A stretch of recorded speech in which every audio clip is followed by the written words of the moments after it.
नमस्कार, स्वागत है आप सभी का आर्य न्यूज पर। मैं आपके साथ निकिता कश्यप। बुलेटिन की शुरुआत करते हैं। G7 शिखर सम्मेलन के 50वें संस्करण में भाग लेने के लिए G7 के नेताओं ने इटली के फसानो में जुड़ना शुरू कर दिया है। आपको बताते चले कि यह शिखर सम्मेलन 13 जून यानी आज से 15 जून के बीच आयोजित किया जा रहा है और इस कार्यक्रम के लिए विशेष अतिथि के रूप में आमंत्रित प्रधानमंत्री नरेंद्र मोदी भी इटली पहुंच चुके हैं। शिखर सम्मेलन के दौरान जिसमें यूक्रेन में चल रहे युद्ध, गाजा के संघर्ष और कई अहम मुद्दों पर चर्चा की जाने की संभावना जताई जा रही है। वही आपको बताते चले कि भारत में आर्टिफिशियल इंटेलिजेंस, ऊर्जा जैसे कई मुद्दों पर ध्यान केंद्रित किया जाएगा। G7 शिखर सम्मेलन के आउटरीच सत्र में भाग लेने वाले पीएम नरेंद्र मोदी के समकक्ष अमेरिका के राष्ट्रपति जो बाइडेन, इटली की जॉर्जिया मेलोनी और अन्य सहित विश्व नेताओं के साथ द्विपक्षीय बैठक करने की संभावना भी जताई जा रही है। वहीं आपको बताते चले कि पीएम नरेंद्र मोदी ने जानकारी देते हुए कहा कि आउटरीच सत्र में वैश्विक दक्षिण के लिए महत्वपूर्ण मुद्दों पर विचार विमर्श किया जाएगा। बताते चले कि G7 में America, Britain, France, Italy, Germany, Canada और जापान भी शामिल है।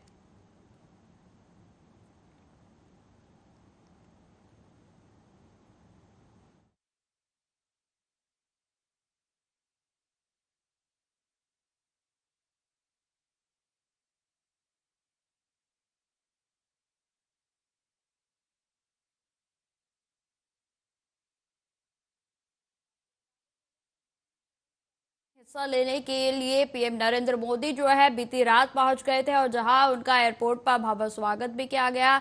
तमाम अधिकारी जो है वो उस दौरान मौजूद रहे। खबरों में आगे बढ़ते हैं। कुवैत में आग लगने की घटना में 45 भारतीय पीड़ितों के पार्थिव शरीर को लेकर भारतीय वायुसेना का विशेष विमान कोचिन के अंतर्राष्ट्रीय हवाई अड्डे पर पहुंचा और जहां आपको बताते चले कि कुवैत के इमारत में लगी आग में मारे गए 45 भारतीयों के शवों को लेकर भारतीय वायुसेना का एक विशेष विमान शुक्रवार की सुबह केरल पहुंचा है और इस बारे में केंद्रीय मंत्री कीर्ति वर्धन सिंह ने एक्स पर पोस्ट करते हुए जानकारी दी। विमान में कीर्ति वर्धन भी जो है वो मौजूद थे और शवों को लेकर विमान केरल पहुंचा है क्योंकि मृतकों में से 23 इसी राज्य के हैं। वहीं आपको बताते चले कि विमान के कोचिन पहुंचने से पहले ही हवाई अड्डे पर कई प्रशासनिक अधिकारियों के साथ साथ केंद्रीय मंत्री सुरेश गोपी, केरल के मुख्यमंत्री पिनाराई विजयन भी मौजूद रहे। वहीं आपको यह भी बताते चले कि विमान के पहुंचने से पहले ही कोचिन के अंतर्राष्ट्रीय हवाई अड्डे पर एम्बुलेंस और पुलिस बल तैनात कर दिया गया। केरल से यह फ्लाइट फिर दिल्ली भी जाएगी क्योंकि कई शव ऐसे हैं जो कि दिल्ली के भी हैं। So voluminous and it's impactful. It's a real thud on the, because we consider the Pravasi community which helped the economic situation, especially in Kerala. If you check the history since 70, Kerala has voluminously grown on the money which was transacted through Pravasi efforts, sweating. So the state and the country has high regards, very high regards for the Pravasi community, and such a tragedy is so painful. The individual losses of every home that is implicated by this sorrowful incident. Definitely investigation is going on. There will നമ്മുടെ രാജ്യത്തിന് തന്നെ സംഭവിച്ച ഒരു വലിയ ദുരന്തമാണ് കുവൈത്തിലുണ്ടായിട്ടുള്ളത്. 50 പേര് മൊത്തം അവിടെ മരണപ്പെട്ടു എന്നാണ് ഇതിനകം വന്നിട്ടുള്ള വിവരം.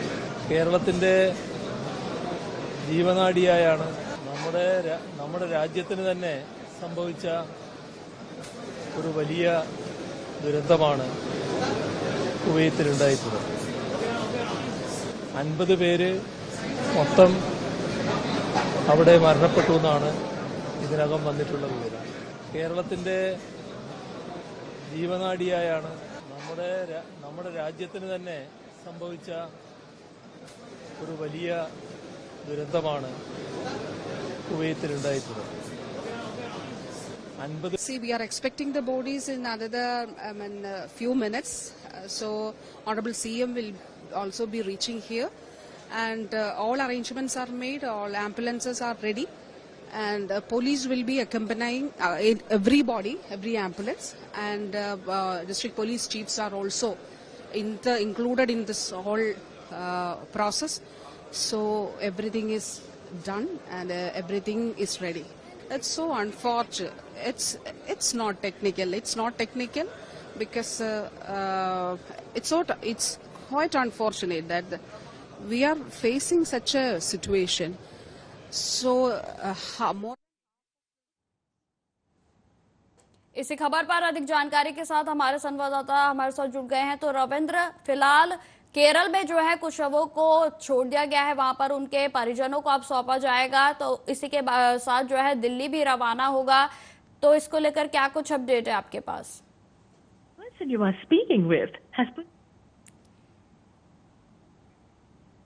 तो आपको बताते चले कि कुवैत में भीषण आग लगने से जो है हमारे भारतीय जो नागरिक थे वो बेहद ही बुरे तरीके से झुलस गए थे, और जिसमें तकरीबन 45 भारतीयों की मौके पर ही मौत हो गई थी। वहीं आपको बताते चले कि इसको लेकर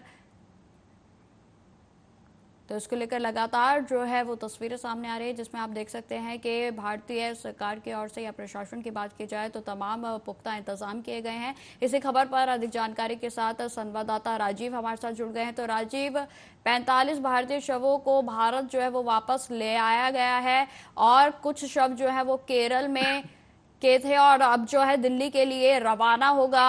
यह जो हवाई अड्डे से जो प्लेन है, इसको लेकर क्या कुछ जानकारी है आपके पास?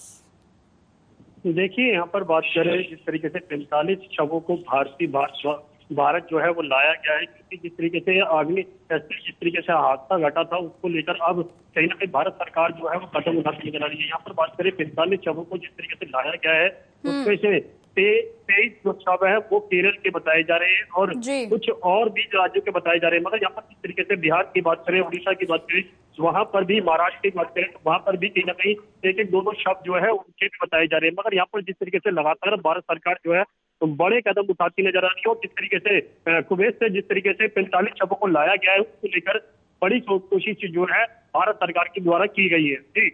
जी राजेश, इस तरीके से बेहद ही हृदय विदारक जो है ये घटना हुई है, और जिसमें भारतीय जो सरकार है या फिर प्रशासन की बात की जाए तो लगातार उनके द्वारा जो है इस पर एक्शन लिया जा रहा है, जिसमें शवों को अब किस तरीके से जो है वो परिजनों को सौंपा जाएगा, क्योंकि जो बॉडीज हैं वो पूरे तरीके से झुलस गई हैं। देखिए, बिल्कुल सही कहा आपने। यहाँ पर बात करें अग्नि के अंदर जिस तरीके से 45 शव जो है जल चुके हैं, उनको लेकर जिस तरीके से भारत सरकार जो है वो उनको भारतीय विमान के द्वारा जिस तरीके से लाया गया, अब उनके लिए कहीं ना कहीं प्रक्रिया अपनाई जाएगी। दूसरा, यहाँ पर बात करें उनके परिजनों को किस तरीके से दिया जाएगा, क्योंकि काफी बॉडियां जो है वो कहीं ना कहीं इस तरीके से जल चुकी है कि उनको पहचानना भी मुश्किल है। मगर अब उनको किस तरीके से उनके परिवार तक पहुंचाया जाएगा और कौन सी बॉडी किस राज्य की है, ये भी कहीं ना कहीं कोशिश की जाएगी। मगर लगातार कहीं ना कहीं भारत सरकार जो है तो बड़ी कोशिश जो है करने में कामयाब भी होता हुआ नजर आ रहा है। तो जिस तरीके से बात करें लगातार 12 जून की जो अग्निकांड हुआ था उसको लेकर जिस तरीके से अब जांच के विषय भी बनता नजर आ रहा है। मगर आप देखना होगा कि जो 45 शवों को लाया गया है भारत के अंदर, उनके लिए किस तरीके से व्यवस्था जो है केंद्र सरकार, भारत सरकार के द्वारा की जाती है। जी राजीव, बात की जाए तो भारत के किन किन राज्यों के नागरिक जो है वो बताए जा रहे हैं? देखिए, यहाँ पर बात करें भारत के किन किन राज्यों के जो बॉडी है वो बताई जा रही है, वो है लगातार कहीं ना कहीं जिस तरीके से 45 बॉडियों की बात की जाए तो उनमें से भी काफी बॉडियां जो है जैसे कि तमिलनाडु की भी 22 बॉडी लगभग बताई जा रही है। यहाँ पे आंध्र प्रदेश की बात करें 3 बॉडियां जो है उनकी बताई जा रही है। यहाँ पर पश्चिम बंगाल की बात करें 1 बॉडी उनकी बताई जा रही है, और राज्यों की बात करें तो उनकी भी जानकारी मिल पा रही है। मगर जिस तरीके से लगातार कहीं ना कहीं केंद्र सरकार जो है कोशिश कर रही है, चाहे उड़ीसा की बात करें, महाराष्ट्र की बात करें, कर्नाटक की बात करें, हरियाणा की बात करें, पंजाब की बात करें, पश्चिम बंगाल की बात करें, जहां की भी बॉडियां हैं उनको पहुंचाई जाएगी उन राज्यों तक, और उनके बाद में उनके परिजनों को भी दी जाएगी। मगर लगातार जिस तरीके से केंद्र सरकार कोशिश कर रहा है उसके अंदर कितनी सफलता मिल पाती है और परिजनों की जो व्यवस्था है उनके लिए भी कहीं ना कहीं बड़े कदम उठाए जाएंगे। मगर यहाँ पर जांच करने की भी मांग की जा रही है, तो जांच के लिए भी क्या कदम उठाए जाएंगे केंद्र सरकार के द्वारा, ये जरूर देखना होगा। जी बिल्कुल राजीव, अगर बात की जाए तो जिस तरीके से अभी जो विमान है वो केरल में लैंड हुआ है, इसके बाद जो है वो दिल्ली के लिए रवाना होगा, तो दिल्ली में कब तक पहुंचने की जो जानकारी है सामने?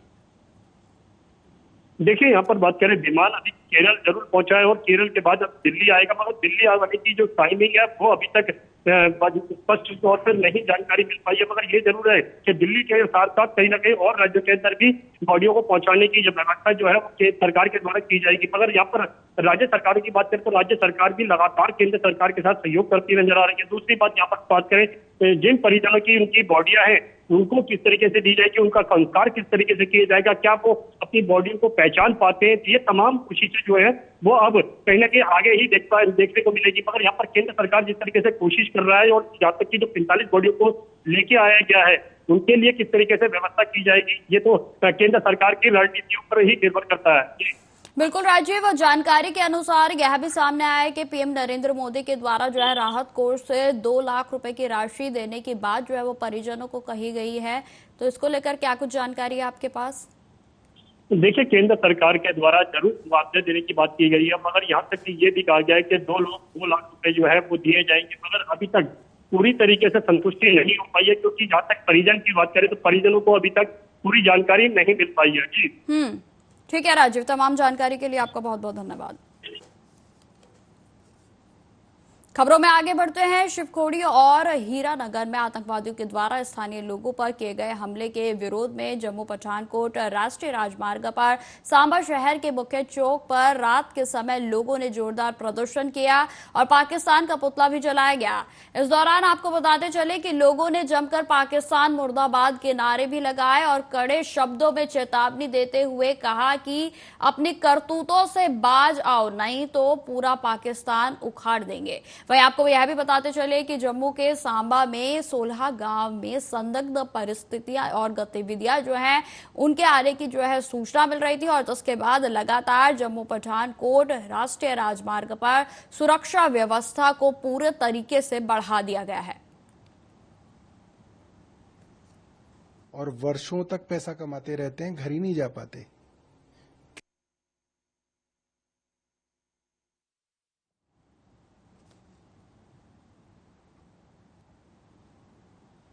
दिल्ली सरकार में मंत्री सौरभ भारद्वाज ने कुवैत सिटी में लगी भीषण आग की घटना में 45 भारतीयों की मौत पर केंद्र सरकार पर जमकर निशाना बोला है। आपको बताते चले, उन्होंने कहा कि अगर भारत में युवाओं को नौकरी मिलेगी तो कोई छोटी मोटी नौकरी के लिए मिडिल ईस्ट क्यों जाएगा। सरकार की प्राथमिकता भारत के लोगों को नौकरी देना होनी चाहिए। उन्होंने यह भी कहा कि कश्मीर में आतंकी घटनाओं को लेकर उनके द्वारा यह कहा गया कि बीते 10 सालों से भारतीय जनता पार्टी झूठे दावे कर रही थी और उन्होंने यह भी कहा कि जो कश्मीर है उसमें शांति की स्थापना करने की बात जो है लगातार बीजेपी की ओर से की जाती थी, लेकिन ऐसा कुछ भी नहीं हुआ है। आगे उन्होंने क्या कुछ कहा, आप सुनिए। वो तक पैसा कमाते रहते हैं, घर ही नहीं जा पाते। क्यों? क्योंकि आज हिंदुस्तान के अंदर एम्प्लॉयमेंट नहीं है। अगर हिंदुस्तान के अंदर इन लोगों को रोजगार मिले तो किसी को क्या जरूरत है। मिडिल ईस्ट या इस तरीके के देशों में छोटी छोटी मजदूरों की नौकरियां इनको करनी पड़ रही है। देश की सरकार को जरूरत है कि अब रोजगार के ऊपर काम करें। हमारे लोग क्यों जाएं बाहर, हमारे लोगों को यहाँ पे अच्छी नौकरी मिले। लेकिन जो लोग बाहर आपको लगता है कि आप ला सकते हैं, बिल ला सकते हैं, मगर दूसरे देश की सरकार के ऊपर आपके कानून कैसे मान्य होंगे, ये थोड़ा पेचीदा मामला है। मगर सबसे पहली प्रायोरिटी ये होनी चाहिए कि हमारे देश में इनके लिए एम्प्लॉयमेंट हो। पिछले दिनों इजराइल के अंदर युद्ध चल रहा है और हरियाणा के अंदर भर्ती हो रही है और हरियाणा की सरकार अपनी पीठ थपथपा रही है कि हम जो है इजराइल में मजदूरी करने के लिए लोगों को भेजने वाले हैं। तो बहुत शर्म की बात है और वर्षों तक पैसा कमाते रहते हैं।